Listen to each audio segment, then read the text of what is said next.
Selamat siang, salam sejahtera untuk kita semua. Perkenalkan, nama saya Dimas Andaria. NIM saya A10A1011221194. Saya ingin membacakan materi yang telah saya ringkas dari hukum acara pidana yang diampu oleh Bapak Abu Nawas, SH MH. Yang pertama adalah pemeriksaan sidang acara biasa. Pemeriksaan sidang acara biasa merujuk pada proses pemeriksaan dan persidangan yang dijalankan sesuai dengan prosedur umum atau biasanya berlaku di pengadilan. Ini melibatkan berbagai tahapan di mana pihak-pihak yang terlibat dalam suatu kasus menghadap ke pengadilan untuk menyajikan bukti, menyebutkan saksi, dan menyampaikan argumen mereka. Berikut adalah beberapa elemen kunci tentang yang umumnya terkait dengan pemeriksaan sidang acara biasa. Yang pertama adalah pembukaan sidang. Sidang dibuka dengan salam dari hakim. Kedua, sidang identitas pihak-pihak yang terlibat termasuk dengan penggunaan penggugat dan tergugat dalam hal tersebut. Yang ketiga adalah hakim menjelaskan tujuan sidang dan memberikan panduan umum. Yang kedua adalah pemeriksaan saksi. Pihak yang memanggil saksi mulai dengan pertanyaan langsung. Pihak yang memiliki kesempatan untuk melakukan pemeriksaan sidang terhadap saksi, redireksi, mungkin dilakukan oleh pihak yang memanggil saksi. Yang ketiga adalah presentasi bukti. Pihak-pihak yang menyajikan bukti untuk mendukung klaim atau membela diri. Bukti dapat berupa dokumen, testimonial, dan barang bukti fisik. Yang keempat adalah argumen hukum. Pihak-pihak menyampaikan argumen hukum mereka berdasarkan fakta dan bukti yang telah disajikan. Hakim dapat memberikan panduan hukum atau mengajukan pertanyaan. Yang kelima adalah pertanyaan dan keberatan. Pihak-pihak dapat mengajukan pertanyaan satu sama lain. Keberatan terhadap pertanyaan atau bukti dapat diajukan berdasarkan aturan hukum tertentu. Yang keenam adalah penuntutan sidang. Pihak-pihak memberikan ringkasan dan argumen mereka. Hakim memberikan petunjuk terakhir dan menjelaskan langkah selanjutnya. 7 adalah putusan hakim. Hakim mempertimbangkan bukti, argumen, dan panduan hukum sebelumnya. Mengambil keputusan, putusan hakim diumumkan di sidang. Yang kedelapan adalah eksekusi putusan. Jika ada perintah pengadilan, pihak yang telah diwajibkan mematuhi putusan tersebut. Pembentukan biasa dilakukan terhadap perkara-perkara tentang yang membutuhkan pembuktian dan penerapan hukum yang tidak mudah dan sederhana. Acara pemeriksaan biasa diatur dalam pasal 152 sampai dengan 202 Undang-Undang Nomor 8 Tahun 1981 tentang Hukum Acara Pidana atau Kitab Undang-Undang Hukum Acara Pidana atau KUHP. Dalam pemeriksaan biasa, sidang dinyatakan terbuka untuk umum, kecuali dalam perkara mengenai kesusilaan dan perkara dengan terdakwa anak-anak. Pemeriksaan perkara pidana dengan acara biasa. 1. Perkara yang diajukan oleh jaksa penuntut umum diterima oleh panitia muda pidana dan harus dicatat dalam buku register perkara seterusnya, disertakan pada ketua pengadilan negeri untuk menetapkan hakim majelis yang menyidang perkara tersebut. Kedua, ketua pengadilan negeri dapat mendelegasikan pembagian perkara kepada wakil ketua, terutama pada pengadilan negeri yang jumlah perkaranya banyak. 3. Perkara yang terdakwanya ditahan dan diajukan permohonan penangguhan, pengalihan, dan penahanan, maka dalam hal ini dikabulkan atau tidak permohonan tersebut harus bermusyawarah majelis hakim. 4. Dalam hal permohonan penangguhan, pengalihan penahanan dikabulkan, penetapan ditandatangani oleh ketua majelis dan hakim anggota. Sebelum perkara di sidang majelis, terlebih dahulu mempelajari berkas perkara untuk mengetahui apakah surat dakwaan tersebut sudah memenuhi syarat formil dan material. Syarat formil nama, tempat lahir, umur atau tanggal lahir, tempat tinggal, pekerjaan dari si terdakwa, jenis kelamin, kebangsaan, dan agama. Syarat-syarat material adalah waktu dan tempat tindakan pidana dilakukan. B. Pembuatan yang didakwakan harus jelas dirumuskan unsur-unsurnya. C. Hal-hal yang menyetujui perbuatan-perbuatan pidana yang dapat menimbulkan masalah yang memberatkan dan meringankan. Mengenai butir A dan B, merupakan syarat mutlak apabila syarat tersebut tidak terpenuhi dalam mengakibatkan batalnya surat dakwaan. Pasal 143 ayat 3 KUHP. Dalam hal ketua pengadilan berpendapat bahwa perkara tersebut adalah wewenang pengadilan lain, maka berkas perkara dikembalikan kepada jaksa penuntut umum dengan tetapan agar diajukan ke pengadilan negeri lain tentang berwenang mengadili perkara tersebut. Pasal 148 KUHP. Jaksa penuntut umum selambat-lambatnya dalam waktu 7 hari dapat mengajukan perlawanan terhadap penetapan tersebut, dan dalam waktu 7 hari pengadilan negeri wajib mengirimkan perlawanan tersebut ke pengadilan tinggi. Pasal 149 ayat 1 butir di KUHP. Tujuan dan sifat acara biasa. Tujuan dari acara biasa adalah untuk memperoleh suatu putusan yang final, yang baik dan berbobot, yang dijelaskan dalam hasil pemeriksaan yang cermat dan teliti mengenai dasar-dasar latar belakang dari sengketa yang diajukan, mengenai keberadaan dan dalil-dalil yang diajukan para pihak, maupun dasar-dasar hukum dalam perkaranya. Prosedur biasa dikabulkan untuk memperoleh putusan mengenai pokok sengketa, yaitu untuk mengatakan keputusan tun, penetapan tertulis yang digugat bersifat melawan hukum atau tidak sah atau tidak, harus dibatalkan atau tidak.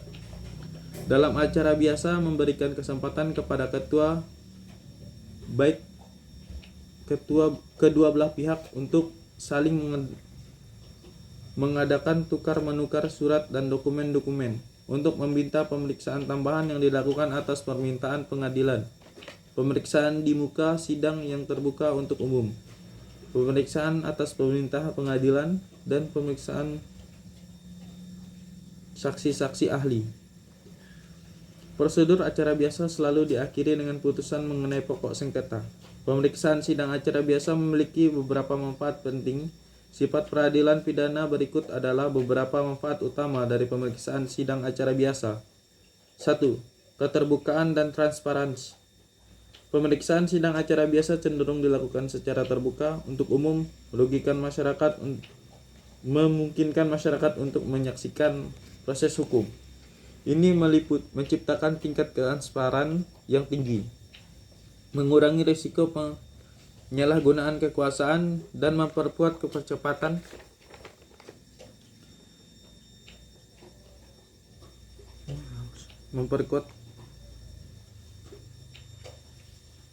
kepercayaan masyarakat terhadap sistem pengadilan. Pemberian kesempatan penuh untuk pembelaan.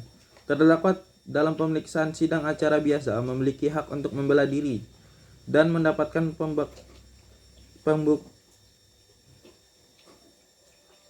pembelaan hukum. Proses ini memberikan kesempatan penuh bagi terdakwa untuk menyampaikan argumen, membuktikan keabsahan, dan melibatkan pengacara hukum jika diinginkan. 3. Pemeriksaan bukti secara langsung. Pemeriksaan sidang acara biasa memungkinkan pengalihan untuk mengajukan pertanyaan langsung kepada saksi yang mengatakan saksian untuk mengevaluasi bukti secara langsung. Ini memungkinkan hakim dan tun untuk membuat pemikiran yang lebih baik tentang keabsahan bukti yang disajikan. 4. Perlindungan hak terdakwa. Terdakwa memiliki hak untuk hadir di sidang, menyampaikan pelodi atau pembelaan untuk mendapatkan perlakuan yang adil. Hakim memainkan peran aktif dan memastikan bahwa hak-hak terdakwa dihormati dan bahwa proses berlangsung sesuai dengan aturan hukum. 5. Pemberian kesempatan untuk menyampaikan argumen hukum. Pihak-pihak yang terlibat dalam persidangan memiliki kesempatan untuk menyampaikan argumen untuk mereka, baik dalam bentuk pembacaan surat dakwaan, plodi replik, atau duplik. Ini memungkinkan pihak-pihak untuk menyajikan argumen mereka secara rinci dan meyakinkan. 6. Pendekatan berbasis bukti. Pemeriksaan sidang acara biasa menganut pendekatan berbasis bukti, di mana keputusan hakim didasarkan pada bukti yang disajikan di sidang. Ini memastikan bahwa putusan pengadilan didasarkan pada fakta-fakta yang relevan dan teruji, mengurangi resiko keputusan yang tidak adil. 7. Pertimbangan aspek kesusilaan. Meskipun pemeriksaan sidang acara biasa bersifat terbuka atau pertimbangan khusus terhadap perkara yang berkaitan dengan kesusilaan, hal ini menunjukkan bahwa keadilan diiringi dengan kehati-hatian terhadap privasi dan sensitivitas tertentu. 8. Proses banding yang adil. Pemeriksaan sidang acara biasa menciptakan catatan sidang yang lengkap dan terperinci, memungkinkan proses sidang yang adil dan efektif. Pihak yang merasa tidak puas dengan putusan pengadilan dapat mengajukan banding atau menunjukkan kembali kasasinya. Pemeriksaan sidang acara biasa dirancang untuk menciptakan proses pengadilan yang adil dan terbuka dan yang esensial untuk menjaga integritas sistem pengadilan pidana. Jika dilakukan pemeriksaan sidang acara biasa, beberapa konsekuensi dapat timbul, dan proses keadilan pidana mungkin tidak berjalan dengan baik. Berikut adalah beberapa implikasi yang mungkin terjadi.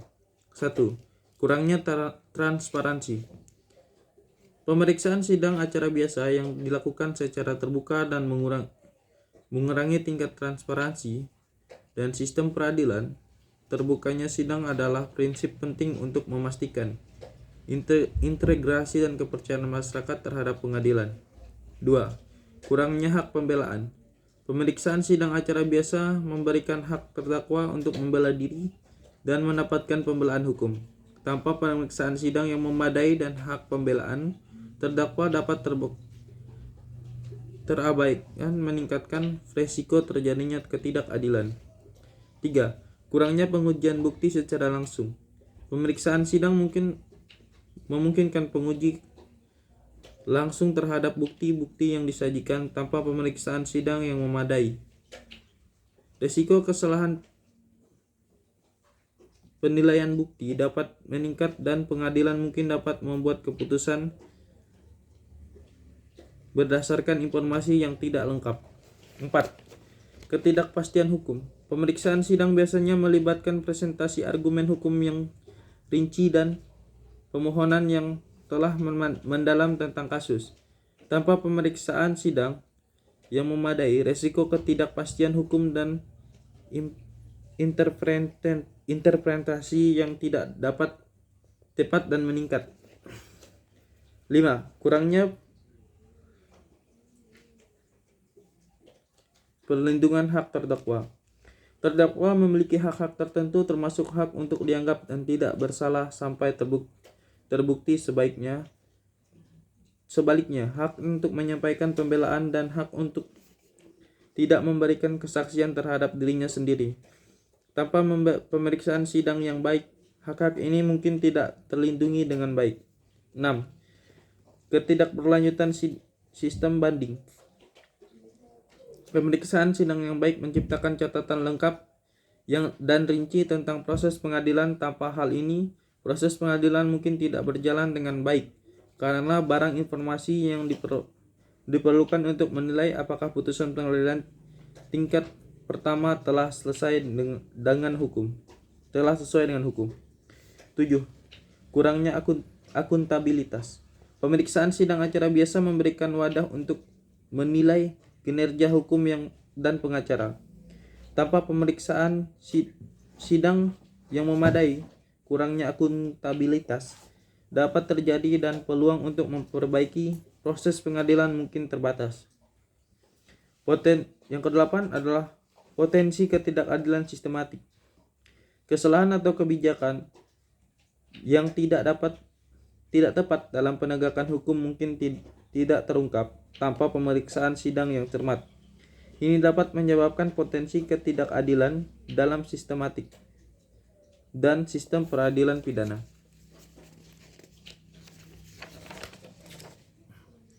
Dalam ringkasan, pemeriksaan sidang acara biasa memiliki peran penting dan menjaga keadilan, transparansi, dan akuntabilitas dalam sistem peradilan pidana. Jika dapat dilakukan dengan baik, risiko kesalahan dan ketidakadilan sistematik dapat meningkat. Pemeriksaan sidang acara biasa dilakukan oleh berbagai pihak yang terlibat dalam proses pengadilan pidana. Beberapa pihak yang terlibat dalam pemeriksaan sidang acara biasa meliputi 1. Hakim atau majelis hakim. Hakim atau majelis hakim bertanggung jawab untuk memimpin persidangan, memutuskan masalah hukum, dan memberikan keputusan akhir. Mereka memanfaatkan bahwa persidangan berlangsung sesuai dengan hukum dan prinsip keadilan. Yang kedua adalah jaksa penuntut umum. Jaksa penuntut umum atau JPU memiliki peran untuk membuktikan tuduhan dan mewakili kepentingan negara atau masyarakat. Mereka memimpin pemeriksaan, membacakan surat dakwaan, memeriksa saksi, dan menyampaikan tuntutan pidana. Yang ketiga adalah pengacara pembela. Pengacara pembela atau penegak hukum terdakwa memiliki tugas untuk membela kepentingan terdakwa. Mereka dapat mengajukan eksepsi, menyampaikan plodi atau pembelaan, serta melakukan pemeriksaan terhadap saksi-saksi yang diajukan oleh penuntut umum. Yang keempat adalah terdakwa. Terdakwa adalah pihak yang dituduh melakukan tindak pidana. Terdakwa memiliki hak untuk hadir di persidangan, memberikan keterangan, dan membela diri. Mereka juga memiliki hak untuk mendampingi dan pengacara pembela. Yang kelima adalah saksi. Saksi adalah individu yang memberikan keterangan atau kesaksian di pengadilan dan memberikan bukti atau keterangan terkait kasus. Perantara pengadilan. Yang keenam adalah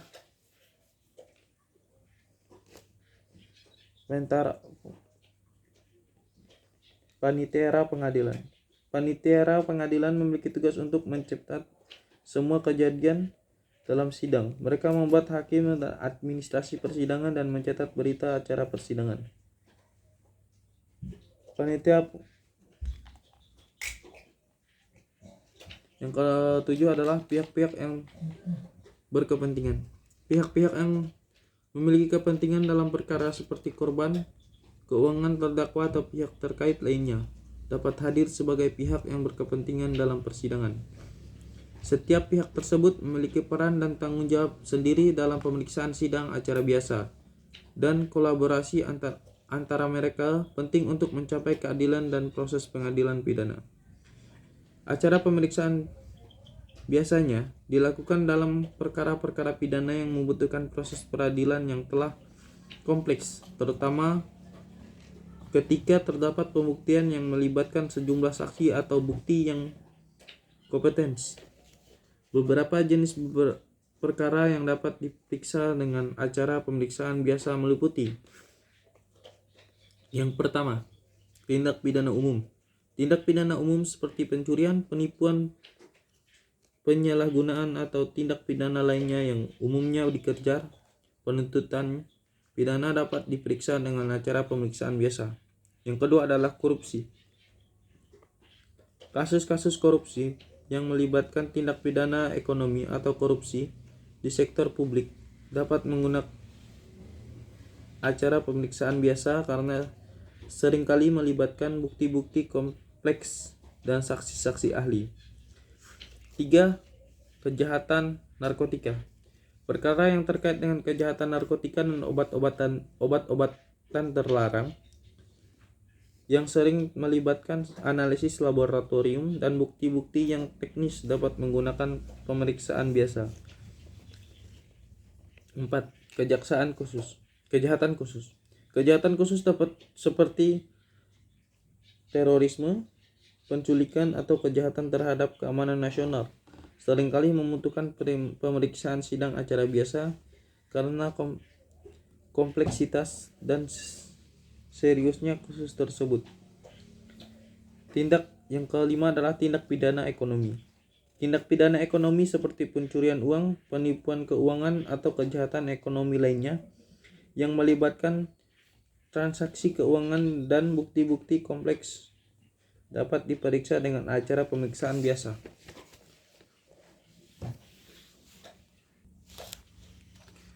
Kasus-kasus kesusilaan.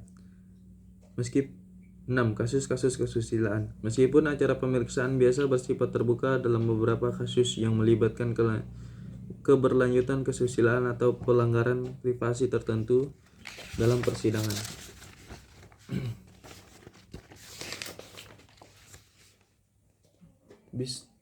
bisa terdapat tertutup untuk umum. 7. Kejahatan terorganisir. Kasus-kasus kejahatan terorganisir yang melibatkan jaringan kriminal yang kompleks dan melibatkan beberapa pihak terkait dapat menggunakan acara pemeriksaan biasa. 8. Tindak pidana terhadap anak. Perkara yang melibatkan tindak pidana terhadap anak-anak seperti pelecehan seksual atau eksploitasi anak seringkali memerlukan pemeriksaan sidang acara biasa dengan perhatian khusus terhadap pelindungan anak. Perlu diingat bahwa jenis perkara yang dapat diperiksa dengan acara pemeriksaan biasa dapat bervariasi tergantung pada yurisdiksi hukum sesuai negara dan peraturan hukum yang berlaku. Setiap negara dapat memiliki ketentuan sendiri terkait penggunaan acara pemeriksaan biasa dalam perkara pidana. Prinsip-prinsip pemeriksaan sidang acara biasa. Prinsip-prinsip pemeriksaan sidang acara biasa mencakup sejumlah aspek yang mendukung terwujudnya proses peradilan yang adil dan transparansi.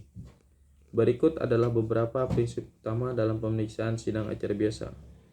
1. Keterbukaan untuk umum. Pemeriksaan sidang acara biasa dilakukan secara terbuka untuk umum kecuali kasus-kasus tertentu yang dapat merugikan kepentingan umum atau keamanan. 2. Hak untuk membela diri. Terdakwa sendiri hak untuk membela diri dan mendapatkan bantuan hukum jika diperlukan. Hak ini mencakup untuk memberikan keterangan, mengajukan eksepsi, dan memberikan pembelaan. 3. Hak kontradiktif. Asas kontradiktif. Pemeriksaan sidang acara biasa mengikuti asas kontradiktif di mana pihak-pihak yang terlibat dalam sidang menyangkal dan memberikan bukti dalam persidangan. 4. Persuasi dalam tak bersalah. Terdakwa dianggap tidak bersalah sampai bukti sebaliknya. Prinsip ini menjamin bahwa proses pengadilan dimulai dengan asumsi bahwa terdakwa tidak melakukan kesalahan. 5.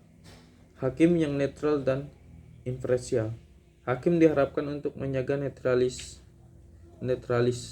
supremasi dan imperialitas mereka, tidak boleh memihak atau terpengaruh oleh faktor-faktor yang tidak terkait dengan hukum dan fakta perkara. Yang keenam adalah pembuktian yang sah. Hanya bukti-bukti yang sah dapat diterima dalam persidangan. Hakim memiliki peran penting dalam menilai keabsahan bukti dan memastikan kekuatan informasi. Hak yang ketujuh adalah hak atas bantuan hukum. Setiap terdakwa berhak mendapatkan bantuan hukum jika tidak mampu membayar pengacara sendiri. Hak ini bertujuan untuk memastikan bahwa setiap individu memiliki akses yang adil ke dalam sistem peradilan. 8. Pemeriksaan saksi secara langsung. Pemeriksaan saksi dilakukan secara langsung di hadapan hakim.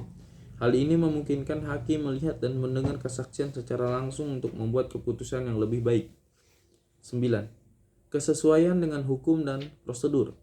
Prosedur pemeriksaan harus sesuai dengan hukum dan prosedur yang berlaku. Ketidaksesuaian dapat menjadi dasar untuk banding dan peninjauan kembali. 10. Pemberian keputusan yang adil. Hakim memberikan keputusan yang adil berdasarkan fakta dan hukum yang terungkap selama persidangan. Undang-undang yang mendukung pemeriksaan sidang acara biasa di Indonesia. Pemeriksaan sidang acara biasa dalam sistem peradilan pidana diatur oleh Undang-Undang Nomor 8 Tahun 1981 tentang Hukum Acara Pidana. KUHAP merupakan peraturan hukum yang mengatur tata cara pelaksanaan peradilan pidana di Indonesia yang mencakup berbagai aspek termasuk prosedur pemeriksaan sidang acara biasa. Berikut adalah beberapa pasal dalam KUHP yang berkaitan dengan pemeriksaan sidang acara biasa. Yang pertama adalah pasal 132 pembuktian sidang, menyebutkan tata cara pembuktian sidang termasuk kehadiran para pihak yang terlibat. 2. Pasal 133 pemeriksaan identitas terdakwa, mengatur pemeriksaan identitas terdakwa oleh hakim.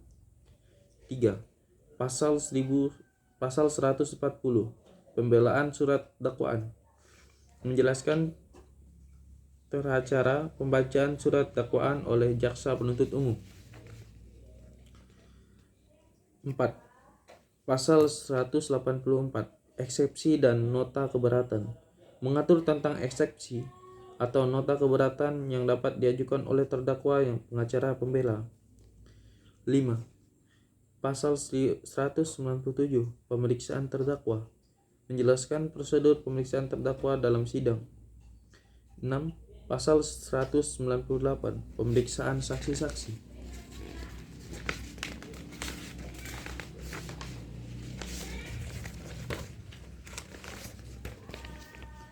menyebutkan tata cara pemeriksaan saksi-saksi yang diajukan oleh penuntut umum. Pasal 143 pembuktian dan pemeriksaan acara, menjelaskan tentang pembuktian dan pemeriksaan acara termasuk surat-surat formil dan material. 8. Pasal 154 pembacaan tuntutan pidana dan pelodi, mengatur prosedur pembacaan tuntutan pidana oleh penuntut umum dan pelodi atau pembelaan oleh terdakwa atau pengacara pembela. 9. Pasal 156 replik dan duplik, menjelaskan tentang replik dari penuntut umum dan duplik dari terdakwa atau pengacara pembela setelah pembacaan tuntutan pidana dan pelodi. 10. Pasal 188 penutupan persidangan, menjelaskan tata cara penutupan persidangan oleh hakim. Pasal-pasal tersebut bersifat referensif dan mencakup beberapa aspek kunci dalam pemeriksaan sidang acara biasa. Penting untuk merujuk langsung pada teks lengkap KUHP untuk pemahaman yang telah mendalam. Materi berikutnya adalah pembuktian, teori pembuktian, dan jenis-jenis alat bukti. Pembuktian adalah suatu proses atau upaya untuk menyajikan atau menunjukkan fakta atau informasi yang mendukung suatu klaim atau pernyataan atau tuntutan. Tujuan dari proses pembuktian adalah untuk meyakinkan pihak pengadilan atau penuntut fakta seperti hakim atau juri tentang kebenaran atau keabsahan klaim atau pernyataan yang diajukan.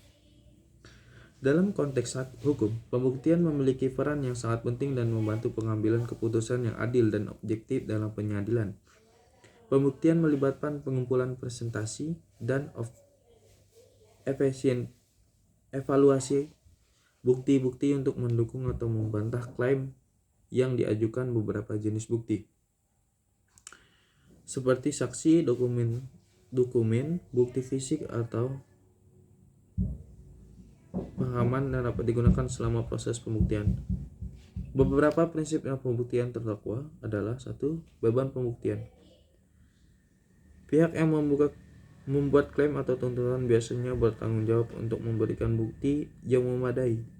Konsep ini dikenal sebagai beban pembuktian. Yang kedua adalah standar bukti. Alat standar bukti. Ada standar bukti yang harus dipenuhi agar suatu bukti dapat diterima oleh pengadilan.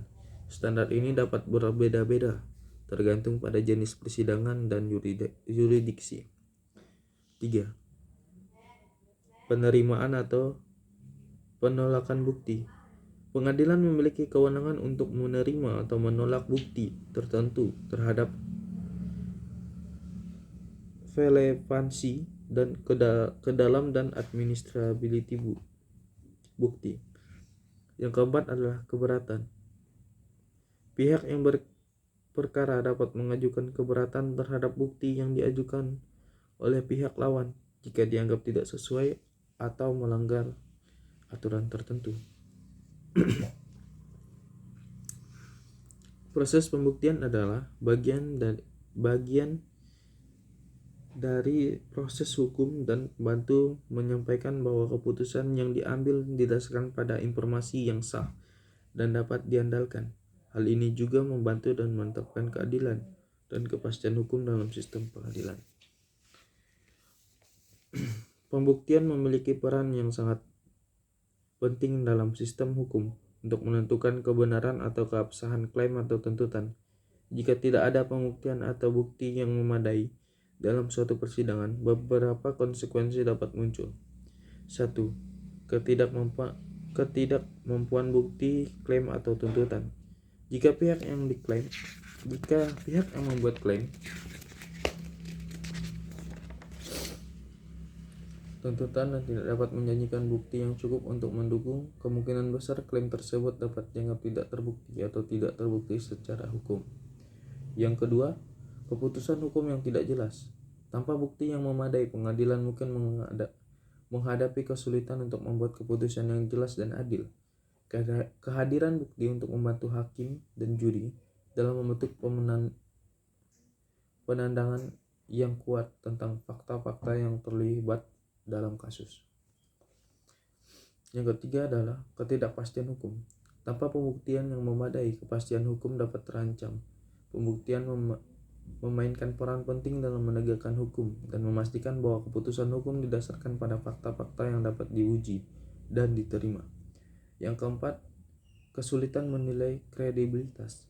Pembuktian yang memungkinkan pihak-pihak yang terlibat untuk menilai kredibilitas bukti dan saksi-saksi. Tanpa bukti dan surat untuk menilai keandalan informasi yang disajikan. Yang kelima adalah potensi tidak adil atau keliru. Tanpa pembuktian yang memadai, resiko keputusan yang tidak adil atau keliru meningkat. Hal ini dapat merugikan pihak-pihak yang berperkara dan merusak kepercayaan masyarakat akan sistem peradilan. Pentingnya untuk dicatat bahwa sistem hukum didasarkan pada prinsip bahwa pembuktian adalah tanggung jawab pihak yang membuat klaim atau tuntutan. Pihak tersebut memiliki beban pembuktian untuk membuktikan klaimnya. Jika ada bukti atau bukti yang tidak memadai, pengadilan mungkin tidak dapat menyatakan bahwa tersebut terbukti. Klaim tersebut terbukti. Namun, perlu juga diketahui, ingat bahwa setiap sistem hukum memiliki aturan dan prosedur tertentu yang mengatur pembuktian, dan prinsip-prinsip ini dapat berlangsung dari berbagai yurisdiksi. Teori pembuktian. Teori pembuktian adalah kumpulan prinsip-prinsip atau aturan yang mengatur bagaimana pembuktian harus dilakukan agar dapat diterima oleh hukum. Teori pembuktian mencakup aturan-aturan tentang jenis bukti yang dapat diterima, cara menghadirkan bukti dan berbagai standar yang harus dipenuhi agar suatu bukti dapat dianggap sah. Berikut ada penjelasan beberapa teori pembuktian. 1. Positive Waitley Bugis apalah tuh. Dalam bahasa Inggris, teori ini dapat diterjemahkan sebagai positive legal proof theory. Teori ini menekan pentingnya bukti positif atau bukti langsung untuk mendukung suatu tuntutan hukum. Dengan kata lain, hukum menunjukkan bukti yang konkret yang secara langsung terkait dengan surat fakta dan kejadian. Convocation intim. Dalam bahasa Inggris, istilah ini biasa diterjemahkan sebagai intimate confidential atau personal belief. Teori ini menentukan pada keyakinan pribadi atau keyakinan batin hakim. Pada dasarnya hakim diharapkan untuk membentuk keyakinan pribadi mereka berdasar bukti yang disajikan oleh pengadilan. Yang ketiga adalah configuration reason. Dalam bahasa Inggris, istilah ini dapat diterjemahkan sebagai reasoned confidence.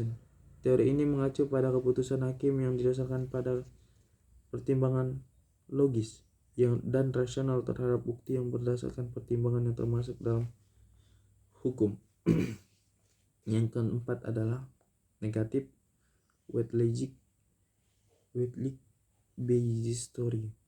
Dalam bahasa Inggris, teori ini dapat diterjemahkan sebagai negative legal proof theory. Teori ini menekankan bahwa konsep bahwa dalam beberapa kasus beban membuktikan mungkin jatuh pada pihak tertentu untuk membuktikan ketidakbenaran suatu klaim. Dengan kata lain, ada casus di mana seorang dianggap bersalah atau kalah dalam tuntutan hukum jika mereka tidak dapat membuktikan ketidakbenaran klaim tersebut. Keempat teori ini memberikan sudut pandang yang berbeda dalam konteks hukum, pembuktian dan menerima bagaimana norma-norma pembuktian dapat beragam di berbagai suatu sistem.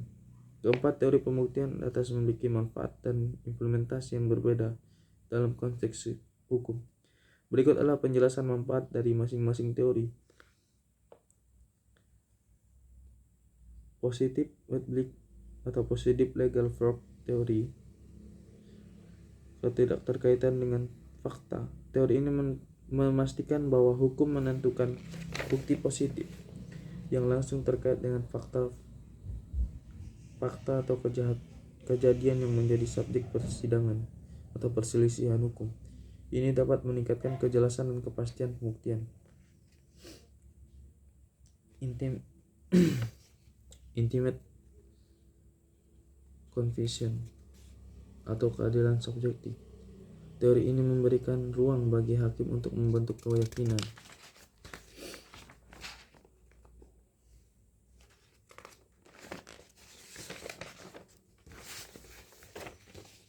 Pribadi merasa berdasarkan bukti dan pertimbangan pribadi mereka. Ini dapat dianggap sebagai pendekatan. Baik, untuk yang berikutnya adalah materi nomor 12 yaitu upaya hukum. Upaya hukum mengacu pada sebagian langkah atau tindakan hukum yang diambil oleh individual atau pihak hukum untuk menegakkan suatu atau mempertahankan hak-haknya di bawah hukum. Upaya hukum dapat mencakup berbagai jenis tindakan, mulai dari mengajukan gugatan hingga mengambil langkah-langkah untuk membela diri dalam suatu proses hukum. Tujuan dari upaya hukum bervariasi tergantung pada jenis kasus, yurisdiksi dan keadaan dan spesifikasi. Namun, secara umum ada beberapa tujuan umum yang mungkin ingin dicapai melalui upaya hukum. Berikut adalah beberapa tujuan umum upaya hukum. 1. Perlindungan hak dan kepentingan. Salah satu tujuan utama upaya hukum adalah melindungi hak dan kepentingan pihak yang bersangkutan. Ini dapat melibatkan dan mempertahankan hak sipil, hak kontraktual, atau hak-hak lainnya yang dianggap terganggu. Yang kedua adalah pemulihan kerugian. Dalam kasus perdata, upaya hukum mungkin bertujuan untuk memulihkan kerugian finansial atau moral yang diderita oleh pihak yang mengajukan gugatan. 3. Rehabilitasi dan pemulihan posisi hukum. Dalam beberapa kasus, upaya hukum untuk bertujuan memulihkan reputasi atau posisi hukum seseorang yang mungkin telah terkena dampak akibat suatu keputusan atau tuduhan. Yang keempat adalah pertanggungjawaban hukum. Upaya yang dapat dilakukan dimulai dengan menegakkan pertanggungjawaban hukum, baik itu dalam kasus pidana atau perdata, untuk memastikan bahwa mereka yang melakukan pelanggaran atau mempertanggungjawabkan perbuatannya. Yang kelima adalah perbuatan atau penyempurnaan hukum. Beberapa upaya hukum, terutama yang melibatkan uji materi, undang-undang atau kasus yang memiliki dampak luas, dapat bertujuan untuk mencapai perubahan atau penyempurnaan dalam sistem hukum. Yang keenam adalah penyelesaian damai. Tujuan upaya hukum mungkin juga mencakup atau mencapai penyelesaian damai antara pihak yang bersangkutan, menghadiri proses pengadilan yang lebih panjang dan biaya yang lebih tinggi. Yang ketujuh adalah penegakan hukum dan keadilan. Melalui upaya hukum, tujuan penegakan hukum dan pencapaian keadilan dapat dikejar, memastikan bahwa keputusan hukum diambil dengan itikat baik yang sesuai dengan prinsip-prinsip keadilan. Yang kedelapan adalah pengubahan keputusan pengadilan. Dalam beberapa kasus upaya hukum dapat bertujuan untuk mengubah atau membatalkan keputusan pengadilan yang telah dikeluarkan sebelumnya. 9. Pelindungan masyarakat. Upaya hukum dalam kasus pidana dapat bertujuan untuk melindungi masyarakat dari tindakan yang dapat membahayakan keamanan dan kesejahteraan umum. Yang ke-10 adalah pencegahan atau penggunaan sengketa masa depan. Beberapa upaya hukum mungkin juga bertujuan untuk mencegah atau menanggulangi sengketa di masa depan, atau memberikan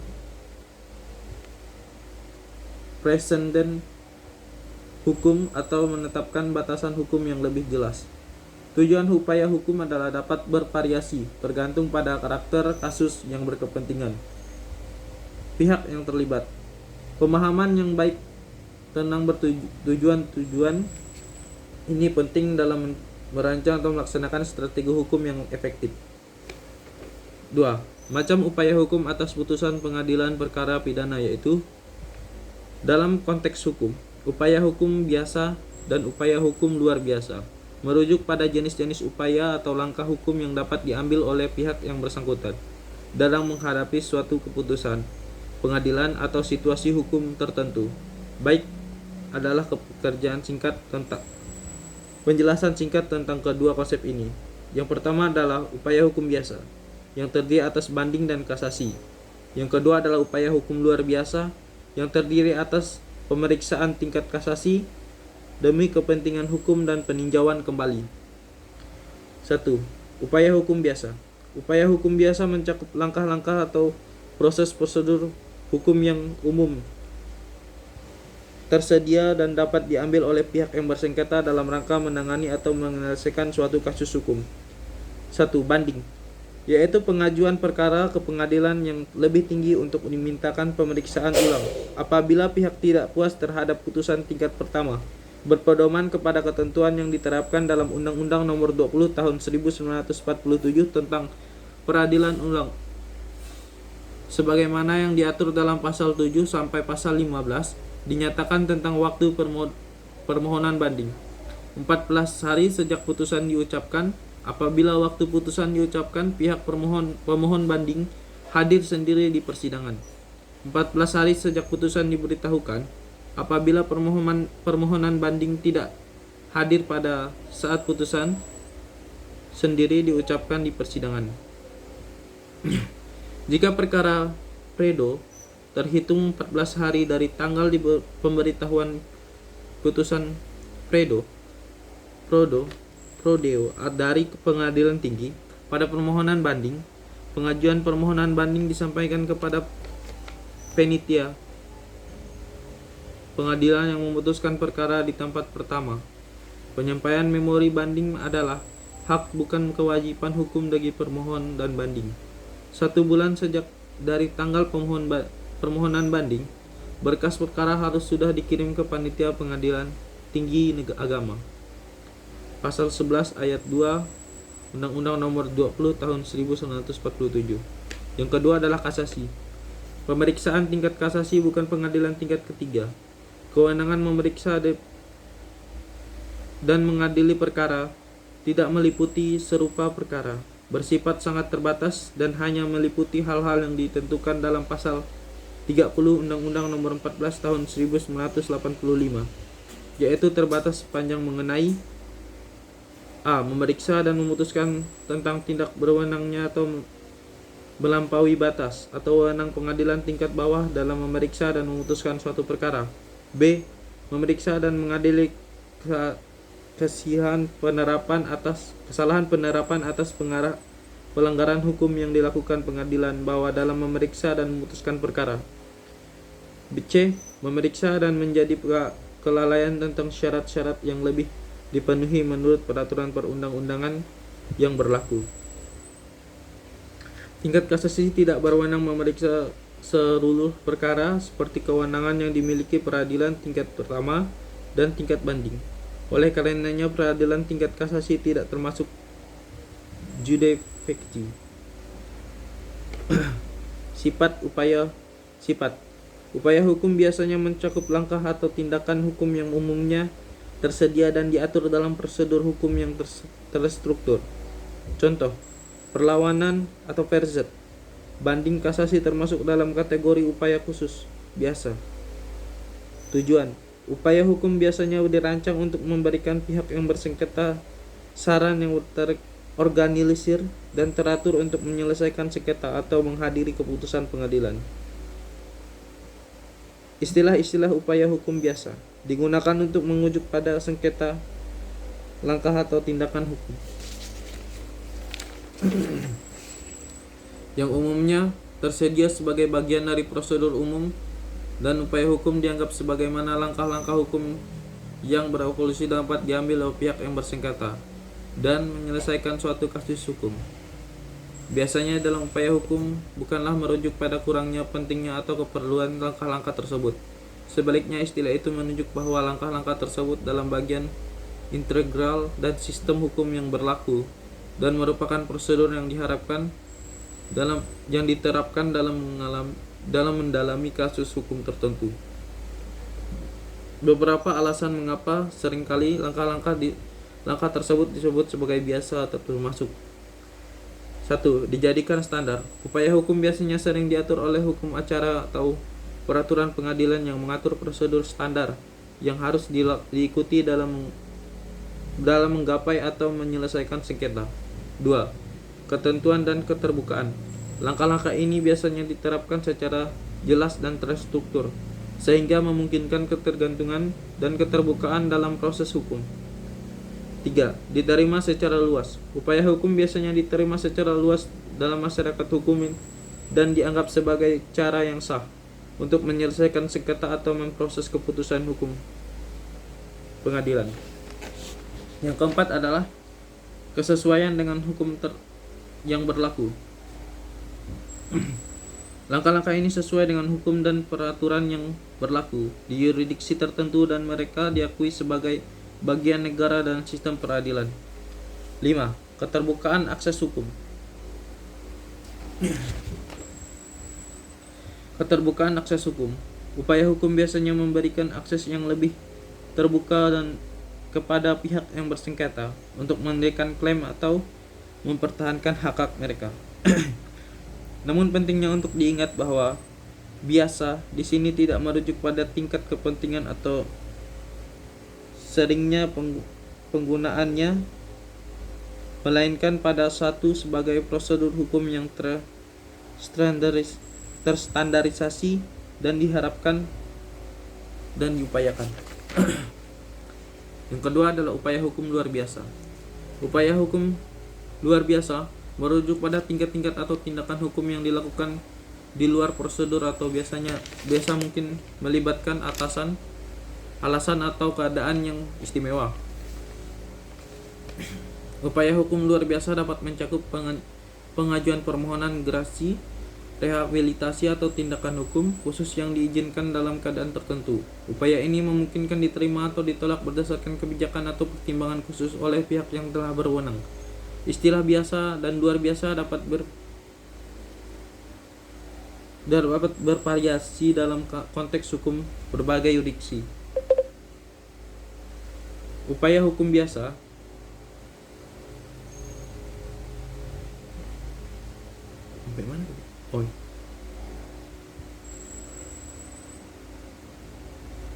Upaya hukum biasanya mengacu pada prosedur yang terstruktur dan telah diatur dengan jelas dalam hukum acara yang berlaku. Sementara upaya hukum luar biasa seringkali melibatkan kebijaksanaan atau keputusan khusus yang mungkin tidak selalu dapat dalam setiap kasus.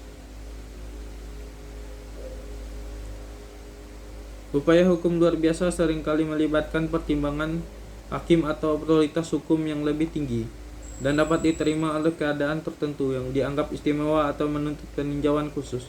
Oleh karena itu, pihak yang ingin mengambil upaya hukum luar biasa seringkali harus memberikan alasan atau argumen yang meyakinkan mendukung atau permohonan mereka.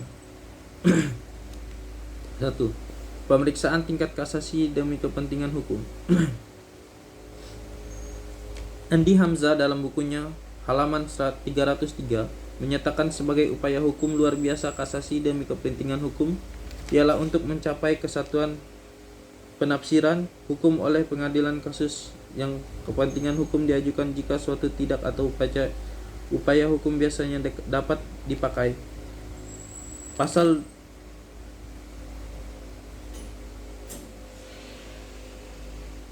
359 ayat 1 KUHP menjelaskan pemeriksaan kasasi demi kepentingan hukum berlaku terhadap semua keputusan yang telah memperoleh kekuatan hukum tetap dari pengadilan lain selain dapat berhukum agung dan juga dapat diajukan satu kali permohonan kasasi oleh jaksa agung. Menurut ketentuan KUHP, kasasi demi kepentingan hukum pada dasarnya hanya melalui penitiara atau pengadilan negeri yang telah memutus perkara dalam tingkat pertama disertai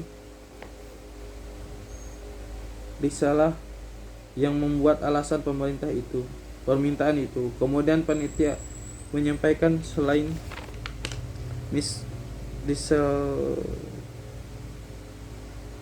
risalah kepada yang kepentingan selain itu pada ketua pengadilan negeri bersangkutan negara memutuskan kepada masyarakat agung. Kasasi dan kepentingan hukum diajukan apabila putusan pengadilan negeri terdapat suatu peraturan hukum tidak diterapkan.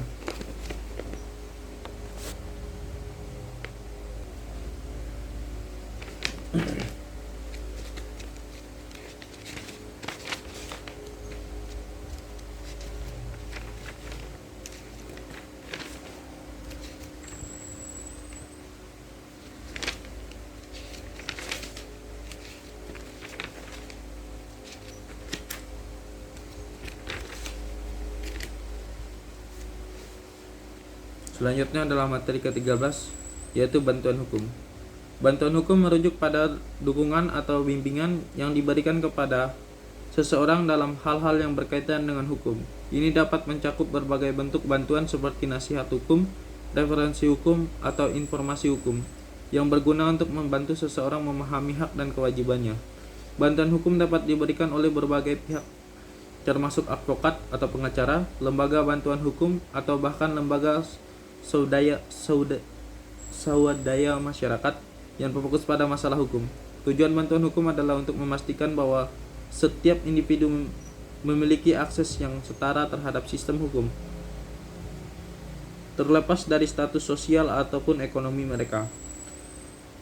Penyalahgunaan bantuan hukum dapat mencakup penyelesaian sengketa, pembelaan dalam pengadilan, menyediakan informasi hukum, dan bantuan dalam proses hukum lainnya. Penting bantuan hukum terletak pada upaya supaya mencapai keadilan yang keberlangsungan hukum dan dalam masyarakat. Bantuan hukum mencakup berbagai aspek untuk membantu individu atau kelompok dalam berbagai masalah. Berikut adalah beberapa bidang utama yang dicakup oleh bantuan hukum. Yang pertama adalah nasihat hukum. Penyediaan informasi hukum. Bantuan hukum mencakup memberikan informasi hukum kepada individu agar dapat memahami hak dan kewajiban mereka dalam situasi tertentu. Konsekuensi hukum. Memberikan sesi konsultasi dengan seorang advokat untuk mendiskusikan permasalahan hukum yang dapat menyehat hukum suatu spesifik. Yang kedua adalah pemecahan sengketa. Mediasi. Bantuan dalam mediasi untuk mencapai penyelesaian damai atau sengketa tanpa harus melibatkan pengadilan. Atribusi.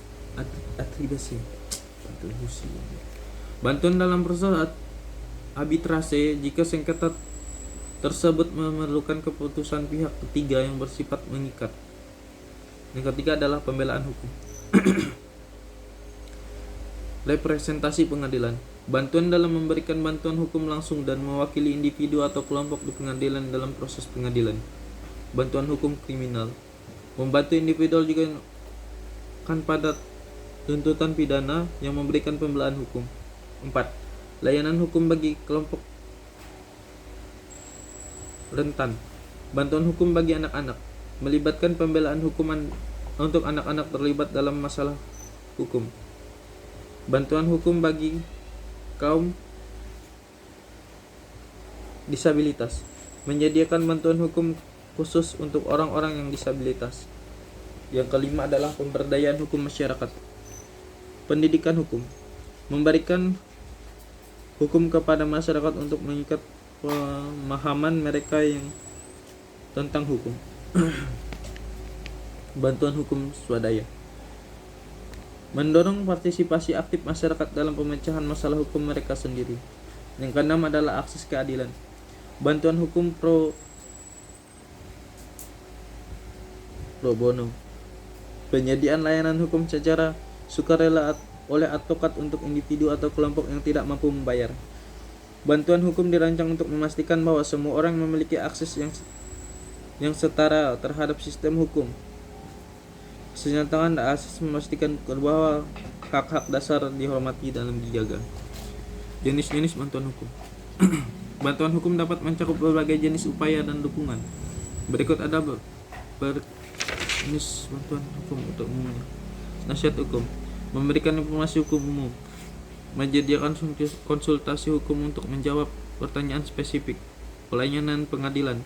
Mewakili individu atau kelompok pengadilan. Memberikan bantuan hukum selama proses pengadilan. Ketiga, mediasi. Memberikan dukungan, bantuan dan mencapai penyelesaian damai antara pihak yang bersengketa dengan bantuan seorang mediator.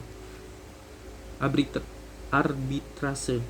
4 ada arbitrase, menyediakan bantuan dan proses arbitrase di mana pihak ketiga membuat keputusan yang mengikat. 5. Bantuan hukum kriminal.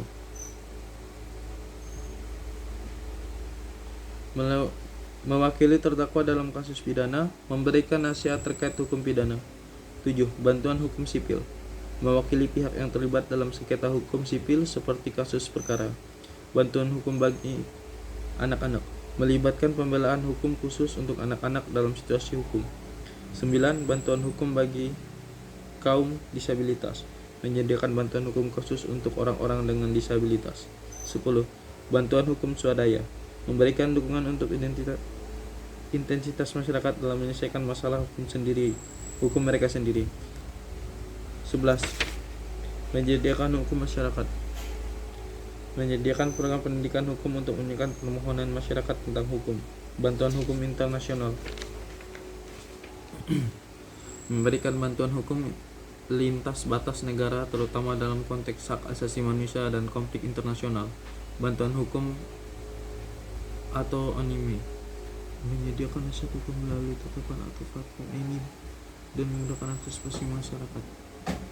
Jenis-jenis bantuan hukum dirancang untuk melakukan berbagai tentuan. Jenis-jenis bantuan hukum dirancang untuk mencakup berbagai ketentuan dan situasi hukum yang mungkin dihadapi oleh individu atau kelompok.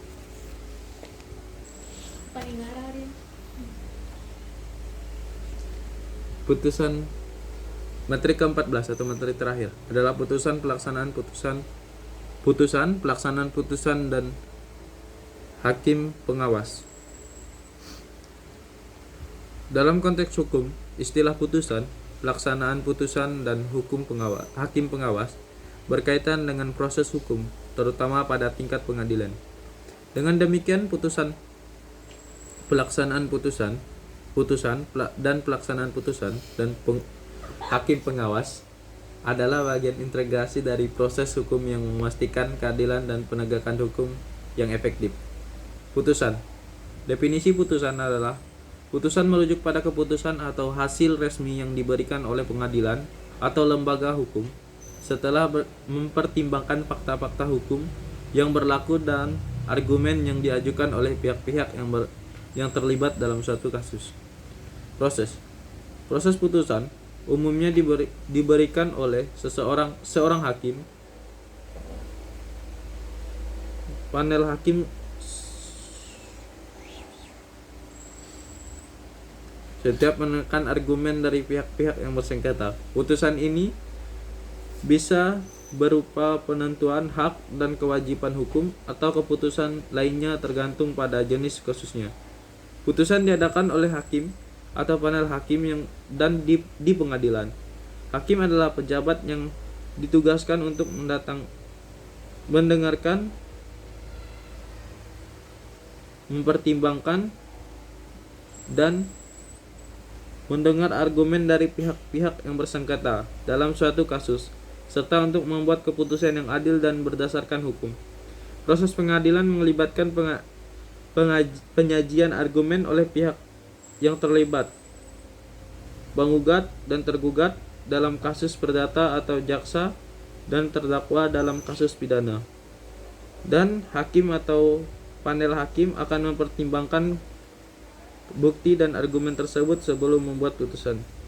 Penting untuk dicatat bahwa proses hukum dapat bervariasi tergantung pada yurisdiksi atau sistem hukum yang berlaku di suatu negara. Namun umumnya putusan diadakan oleh hakim yang independen dan netral, yang bertanggung jawab untuk menegakkan hukum dan memberikan keputusan yang adil dalam konteks kasus tertentu. Apa dampak jika tidak dilakukan putusan? Tidak melaksanakan putusan pengadilan atau tindakan meliputi atau mematuhi keputusan hakim dapat memiliki dampak serius baik pada tingkat individu ataupun tingkat sistem hukum secara keseluruhan. Beberapa dampak dari tidak melaksanakan putusan termasuk 1. Pelanggaran hukum. Tidak melaksanakan putusan pengadilan merupakan pelanggaran hukum dan dapat mengakibatkan seseorang atau lembaga dikenakan sanksi atau tindakan hukum lebih lanjut. 2.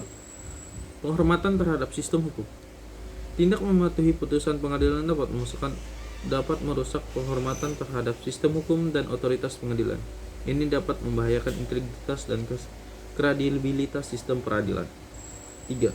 Sanksi hukum tambahan. Pihak yang tidak mematuhi putusan pengadilan dapat dikenakan sanksi tambahan termasuk denda atau hukuman lainnya. Sistem hukum biasanya memiliki mekanisme untuk menangani pelanggaran semacam ini. 4. Pertanggungjawaban hukum. Ketidakpatuhan terhadap putusan pengadilan dapat membuka peluang bagi pihak yang merasa dirugikan atau mengajarkan tindakan untuk menuntut ganti rugi atau pemulihan hak mereka. 5. Ketidakstabilan sosial. Jika keputusan pengadilan tidak dilaksanakan dengan baik, hal ini dapat menciptakan ketidakpastian hukum dan ketidakstabilan sosial karena orang mungkin kehilangan kepercayaan pada keadilan hukum. 6. Gugatan hukum. Tidak melaksanakan putusan dapat menyebabkan ketidakstabilan dalam sistem hukum, mengganggu proses peradilan dan merusak kepercayaan masyarakat terhadap lembaga peradilan. Pentingnya untuk mematuhi atau memahami bahwa keputusan terhadap putusan pengadilan adalah prinsip dasar dalam sistem hukum yang berfungsi dengan baik. Oleh karena itu, penegakan pelaksanaan putusan adalah aspek kunci dari keberhasilan sistem peradilan. Apa tujuan dan manfaat dari putusan? Putusan dalam konteks hukum memiliki tujuan dan manfaat untuk menjaga ketertiban, keadilan, dan kepastian hukum. Berikut adalah beberapa tujuan dan manfaat dari putusan. Tujuan putusan. 1. Penyelesaian sengketa. Salah satu tujuan utama putusan adalah menyelesaikan sengketa antara pihak-pihak yang bersangkutan. Putusan memberikan kejelasan tentang hak dan kewajiban masing-masing pihak. 2. Pemberian keadilan. Putusan diharap memberikan keadilan kepada pihak-pihak yang terlibat dalam kasus sakit. Hukum harus membuat keputusan berdasarkan hukum dan fakta-fakta yang ada dan menciptakan rasa keadilan. 3. Perlindungan hukum. Putusan dapat memberikan perlindungan hukum kepada pihak yang memiliki hak untuk kepentingan yang dilakui oleh hukum. Ini menciptakan dasar hukum untuk menegakkan hak-hak individu. 4. Penegakan hukum. Putusan juga berfungsi sebagai alat untuk menegakkan hukum. Ini memberikan dasar hukum bagi otoritas penegak hukum untuk melaksanakan keputusan dan menyatukan sanksi jika diperlukan. 5. Menciptakan presiden hukum. Beberapa putusan memiliki dampak lebih luas karena menciptakan presiden hukum dan sedang dapat digunakan sebagai dasar untuk memutuskan kasus serupa di masa depan. Manfaat putusan. Kepastian hukum. Kepastian hukum. Putusan menciptakan kepastian hukum dengan memberikan arahan mengenai bagaimana hukum diterapkan pada kasus-kasus tertentu. Hal ini membantu menciptakan prediktabilitas dalam sistem hukum. B. Pemecahan konflik. Putusan membantu memecahkan konflik dan sengketa antara pihak-pihak yang berselisih dan mengurangi potensi konflik yang dapat mengakibatkan masyarakat dan individu. C. Perlindungan hak individu. Putusan memberikan perlindungan hukum kepada individu untuk menegakkan hak mereka. Ini menciptakan lingkungan hukum yang melindungi dan kebebasan dan keadilan. Peningkatan keputusan hukum. D. Peningkatan keputusan hukum. Dengan menetapkan konsekuensi hukum dan pelanggaran putusan dapat mengakibatkan kebutuhan terhadap hukum dan mendorong pemberlakuan norma-norma hukum. E. Pemberdayaan masyarakat. Putusan yang adil dan dapat memberdayakan masyarakat dengan memberikan keyakinan bahwa sistem hukum dapat memberikan masyarakat dengan memberikan keyakinan bahwa sistem hukum dapat memberikan keadilan dan perlindungan. Secara keseluruhan, putusan memaksakan dan kasus dalam menjaga keadilan, melibatkan dan kepastian hukum dalam suatu masyarakat. Pelaksanaan putusan. Pelaksanaan putusan merujuk pada proses menerapkan atau menegakkan keputusan pengadilan itu, termasuk dengan langkah-langkah yang dilalui untuk memastikan bahwa putusan pengadilan dilaksanakan dengan benar dan efektif. Tugas pelaksanaan. Seringkali terdapat lembaga atau petugas khusus yang bertanggung jawab untuk melaksanakan putusan pengadilan. Tugas mereka adalah melibatkan atau memastikan bahwa keputusan dijalankan sesuai dengan ketentuan hukum. Pelaksanaan putusan mengacu pada serangkaian tindakan atau yang diambil untuk melancarkan atau menetapkan keputusan yang dilakukan oleh pengadilan atau lembaga hukum setelah mempertimbangkan suatu kasus. Setelah hakim atau panel hakim membuat keputusan, penting untuk memastikan bahwa keputusan tersebut dilaksanakan dengan benar dan efektif. Pelaksanaan putusan melibatkan beberapa aspek.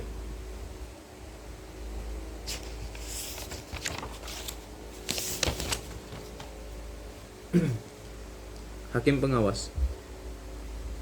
Hakim pengawas atau pengawas pengadilan adalah hakim yang memiliki tanggung jawab untuk mengawasi pelaksanaan putusan pengadilan.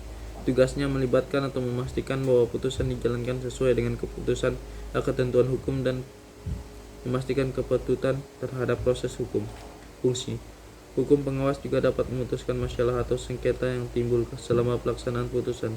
Mereka melalaikan peran penting dalam menjaga integrasi dan otoritas sistem peradilan. Tugas hakim pengawas. Tugas hakim pengawas tidak umum digunakan dalam konteks hukum. Namun jika Anda merujuk pada hakim atau badan yang bertanggung jawab untuk mengawasi kinerja hakim dapat sistem pengadilan, mereka bertugas untuk mungkin dilakukan oleh lembaga semacam itu dapat mencakup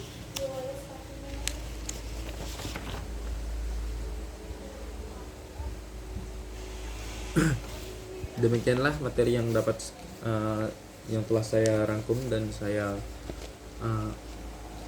telah saya presentasikan.